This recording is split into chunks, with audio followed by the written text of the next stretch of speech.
नमस्कार मंडळी, मी भटजी बंडोपंत. अनेक जणांना वाटतं भटजी म्हटलं की फक्त मंत्र म्हणायचं आणि दक्षिणा घ्यायची. अहो पण आमची काय कुचंबन नव्हतं, कधी विचारलं का तुम्ही? काल एका लग्नाला गेलो होतो. नवरदेवाला म्हटलं की मंगलाष्टका सुरू झाली की उभं राहा, पण साहेब मोबाईलमध्ये रील बघत बसले. मी म्हणते स्वाहा, ते करतेत लाईक. मी म्हणते स्वाहा, ते करतेत लाईक.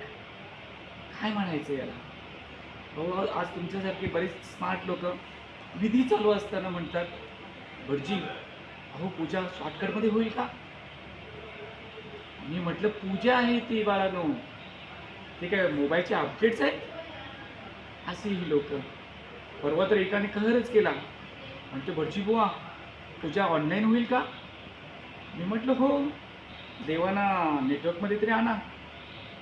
अहो काय सांगायचं आहे या लोकांचं. आणि दक्षिणेबद्दल तर विचारूच नका.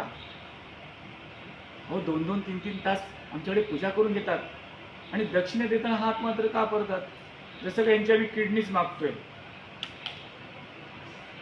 पण मी खरं सांगू, मला एक खूप आवडतं, कारण तुमच्या सुखदुःखामध्ये, तुमच्या आनंदाच्या क्षणामध्ये आम्ही तुमच्याबरोबर असतो.